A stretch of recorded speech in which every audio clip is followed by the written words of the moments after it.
Hey there, and welcome back to the Simple AI Guide, or Guide, where we take the complicated world of artificial intelligence and explain it in plain English. My name is Hope. Today we are discussing something that I know a lot of you are dealing with, trying to stay consistent with exercise, figuring out what to do at the gym, or just wanting a smarter way to move your body. Because whether you have been working out for years or you are brand new to it and a little intimidated, today's topic is for you. We are talking about AI for exercising. And I do not mean some futuristic science fiction thing. I mean apps on your phone right now, wearables you can buy today, and tools that are genuinely changing how people work out in practical, everyday ways. By the end of this episode, you are going to understand what AI fitness tools actually do, which ones are worth your time and money, how to get started even if you are a total beginner, and what the real limitations are. Because I am not here to sell you anything. I am here to help you figure out what is actually useful. So let's get into it. Let's start with the big picture question. What even is AI for exercising? At its simplest, it means using software that learns from your personal data to make your workout smarter, not a generic plan from a magazine, not a one-size-fits-all program that some website generated for everyone. An actual system that looks at your history, your past performance, how well you slept, how fast you recovered, what equipment you have access to, and what your goals are, and build something specifically for you. Think about the difference between getting directions from a map printed 10 years ago versus using a navigation app that knows there is traffic on the highway right now and reroutes you in real time. That is basically what AI does for fitness. It stops being a static plan and starts being a living, adapting system. The tools range from smartphone apps that design your strength training workouts to wearables that track your heart rate and sleep and tell you whether today is a great day to push hard or a day to take it easy. Some apps use your phone's camera to watch your form while you exercise and give you corrections in real time. Others work like a coach you can have a conversation with, even mid-workout. And the core idea behind all of it is this. AI fitness stops just recording what you already did and starts predicting what you need before you even know you need it. Now, why is this exploding right now? In 2026, a few reasons are all happening at once. First, the hardware got dramatically better. Wearables, we are talking smartwatches, rings, bands, now carry sensors that can measure your heart rate variability, blood oxygen levels, skin temperature, and more, with accuracy that used to require dedicated medical equipment. Second, the AI models themselves got smarter. Machine learning systems trained on millions of real workout sessions can now generate genuinely personalized programming instead of recycled templates with your name pasted at the top. Third, and maybe most importantly, people actually want this. More than half of people say they would use AI for personal training, and nearly 1 in 5 American consumers actively prefer personalized fitness products and services. That is a huge shift from even a few years ago. And fourth, it has gotten affordable. A quality AI fitness app costs somewhere between $10 and $30 a month. Compare that to what a single session with a personal trainer costs, and you start to see why people are switching. The American Council on Exercise, which is one of the most respected organizations in the fitness industry, named AI the #1 health and fitness trend for 2026. They predicted it will become the backbone of how fitness professionals handle programming, communication, scheduling, and personalization. That is a big deal, and the global smart fitness market is projected to hit over $42 billion this year. This is not a fad. Okay, so let's get into the actual tools, because not everything that calls itself an AI fitness app actually is one. A lot of apps slap the word AI on their marketing, and underneath the hood, it is just a fixed template that does not change. The real ones share a few key traits. They learn from your actual performance data, they adapt over time, and they show measurable progress. Let me walk you through the standout apps right now. First, Fitbod. This one is best for people who do strength training and go to the gym. Fitbod's algorithm studied 1.5 million exercise sets to figure out how muscles recover and how to sequence your workouts intelligently. Every day, it looks at what muscle groups you have already worked and builds a workout around what is ready to train again. People who follow Fitbod's recommendations improve their strength, measured by estimated 1 rep max, about 27% faster than people who design their own routines. It costs around $16 a month. Next, there is an app called Ray. Ray is unique because it is the only platform right now offering fully conversational voice coaching during your workout.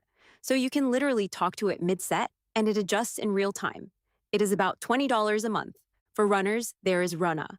Run a pair's structured, coach crafted training plans with AI powered analytics, so your plan adjusts based on how you are performing.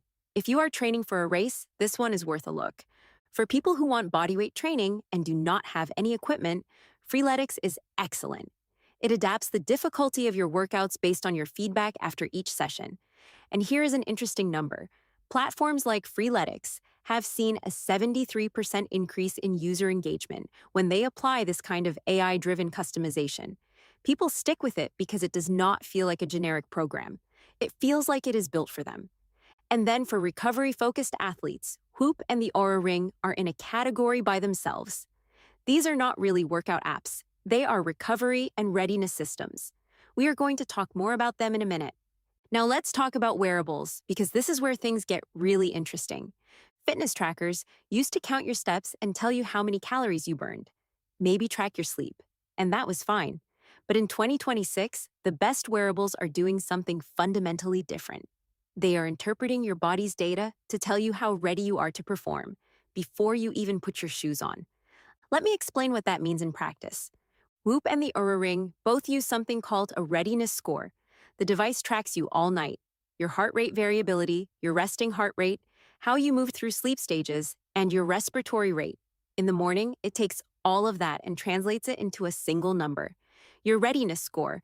A low score means your body is still recovering. Maybe you had a rough night, or you trained hard yesterday, or you are fighting off something. And the system says, today is not the day to push hard. Today is a recovery day. A high score means your body is primed. Go for it.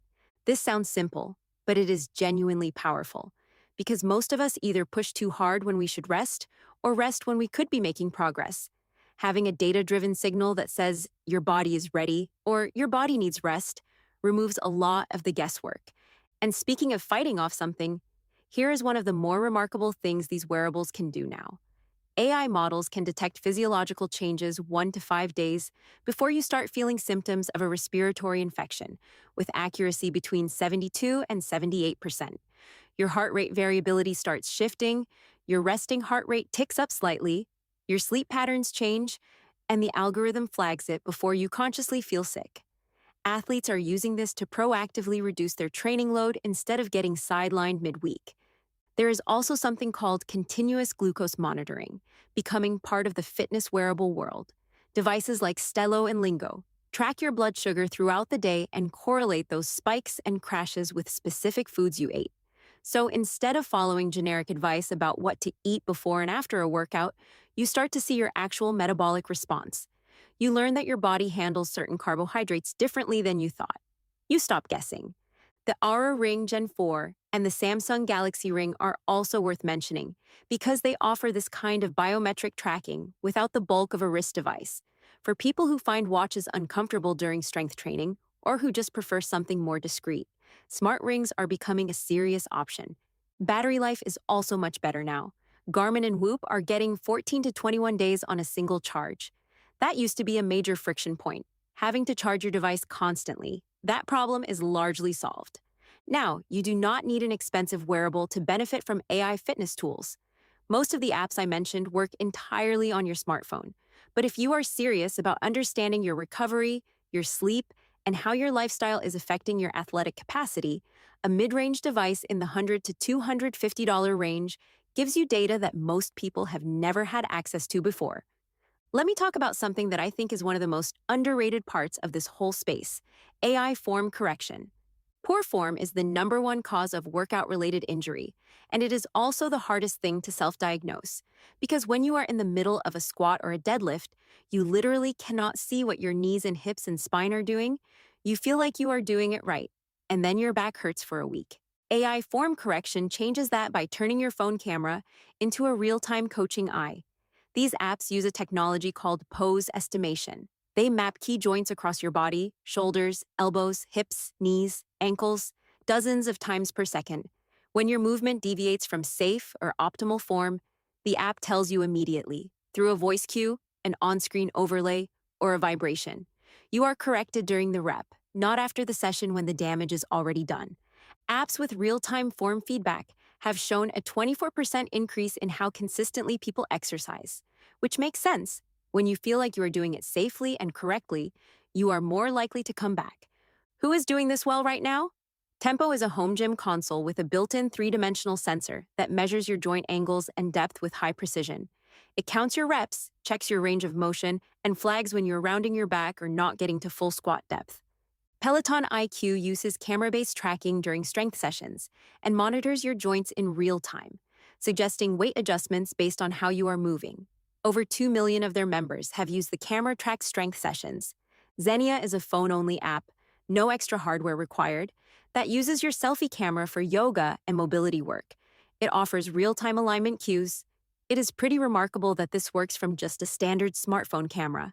And smart mirrors, from brands like Tonal and Lululemon Studio, mount on your wall and combine a workout class library with live motion tracking and visual overlays right on your reflection. They look like something out of a high-end gym, but more and more people are putting them in their homes. One caveat I want to flag: pose estimation accuracy drops in low lighting or when you move outside the camera frame. And for heavy barbell lifts where a human spotter genuinely matters for safety, AI form tools are a supplement, not a replacement, for in-person coaching. But for the vast majority of bodyweight, dumbbell, and machine exercises, they are genuinely useful and they keep getting more accurate. Now let's zoom out a little and talk about how AI is connecting fitness to the rest of your life: nutrition, sleep, and recovery. The best platforms in 2026 are not treating these things as separate. They are weaving them together.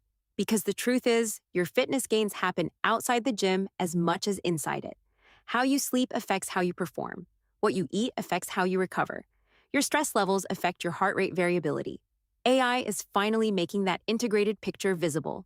On the nutrition side, apps like Chronometer, Noom, and Ate analyze your goals, dietary preferences, allergies, and health conditions to build tailored meal suggestions. Not just generic calorie targets. The most advanced ones now offer hands-free photo food logging.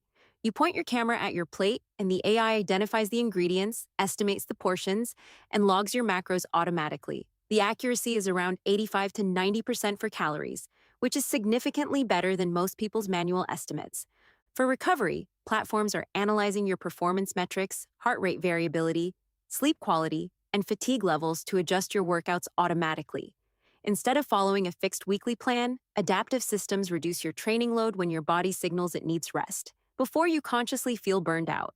Whoop and Aura are the leaders here. Garmin's body battery feature and Apple Watch's training load tools are catching up fast. And sleep. This is big. Most people think of sleep as something that happens between workouts. AI fitness platforms are reframing it as a core performance variable, not a nice to have. Apps track how much deep sleep and REM sleep you actually got, not just how many hours you were in bed. That data feeds directly into your readiness score the next morning. Poor slow-wave sleep? The algorithm might scale back your intensity or swap your hard workout for active recovery. For people who are serious about improving performance, understanding your sleep architecture is one of the highest leverage changes AI makes accessible. All right, let's talk about where to actually start, because I know this can feel overwhelming. The good news is, you do not need to invest in anything expensive or complicated to begin. Here's a simple path that works for most beginners. Start with a free or low-cost app. Nike Training Club is entirely free, excellent for beginners, and offers guided workouts across all fitness levels with no equipment required. Freeletics is another strong, free-to-start option for bodyweight training. There is genuinely no reason to spend money right out of the gate. Pick one goal and stick to it. Strength, weight loss, running, flexibility, choose one. Because if you try to optimize for everything at once, the AI has a muddled picture and produces a muddled plan that adapts poorly. Be honest with your data. Log your actual weights, your actual reps, how you actually felt. The more accurate your inputs, the faster the algorithm learns your real capacity. If you round up your weights or skip logging when the workout was hard, you are slowing down your own personalization. Use the check-in features. Most AI apps ask you brief questions before or after workouts. How you feel, how hard that was, what got in the way. These micro check-ins are how the system calibrates to you. Skipping them is like giving a personal trainer the silent treatment. It slows everything down. Add a wearable when you feel ready. Even a basic tracker with sleep and heart rate monitoring improves personalization significantly because it gives the AI data it cannot get from workout logs alone. And here is something important to set expectations around. Expect a learning curve, not for you, but for the AI. Most apps take 2 to 4 weeks before the recommendations start feeling genuinely tailored to you. Research suggests it takes roughly 21 consistent interactions for an AI fitness system to build a truly personalized model of your needs. So stick with it through that initial period before you decide whether it is working or not. A realistic timeline looks like this: Weeks 1 and 2. Just follow the plan as given. Do not overthink it. Weeks 3 and 4, start using the feedback tools actively. Yeah, I'm actually rate your workouts, complete the check-ins, pay attention to the suggestions. Month 2 and beyond, that is when the AI has enough data to genuinely adapt to you in meaningful ways. That is when it starts to feel less like a generic app and more like something built specifically for you. Before I wrap up, I want to be honest about the limitations, because this stuff is not perfect, and you deserve to know that. AI bias in fitness algorithms is a real concern. A lot of optical heart rate sensors perform less accurately on people with darker skin tones. That can skew calorie estimates and readiness scores in ways that are genuinely unfair and potentially misleading. Some platforms still use BMI as a proxy for fitness, which is a poor predictor of individual health for a lot of people. If the recommendations consistently feel off for your body, it may reflect bias in the algorithm's training data, not a problem with you. Data quality matters enormously. The effectiveness of these tools depends entirely on what you put in. If you log inconsistently, skip check-ins, or fudge your numbers, the AI is working with a distorted picture. Garbage in, garbage out. The apps that produce the best results are the ones where users engage honestly and regularly. AI also will not replace human connection. These tools are incredible at data-driven programming, consistency, and being available to you at any hour of the day. What they cannot replicate is the motivation that comes from a human coach who knows your history, notices when you are struggling emotionally, and adjusts not just your reps, but your whole approach. For people who really thrive on accountability relationships, a hybrid model, AI for daily programming, a human coach for periodic check-ins, tends to produce better long-term results than either one alone. And privacy, AI fitness apps collect a remarkable amount of personal data. Biometrics, sleep patterns, location, sometimes menstrual cycles or glucose levels. Before you sign up for anything, take 5 minutes to look at how they store your data, whether it is sold to third parties, and what happens if you cancel. The most privacy-conscious approach is to use platforms with explicit no data sale policies and to disable location sharing unless it is essential to something you actually use. Let me leave you with this. A few years ago, the kind of personalized fitness analysis I have been describing today was only available to elite professional athletes with teams of coaches and scientists working around them. Today, a lot of that capability is in your pocket or on your wrist for the price of a streaming subscription. That does not mean you need any of it to be healthy. The best workout is still the one you will actually do. But if you have been struggling to find a routine that sticks, or you feel like your fitness efforts are not producing the results they should, AI tools give you a smarter starting point and a system that adapts as you grow. Start simple. Be consistent. Let the algorithm learn you, and then watch what happens. If you want the full written guide with all the tool comparisons, pricing, and step-by-step instructions, head over to AI4everyone.ai. The link will be in the show notes. And while you are there, subscribe to our free newsletter. Every week we cover one AI topic in plain English. No jargon, no hype, just practical stuff you can actually use. This episode was written by humans and AI, read by an AI voice.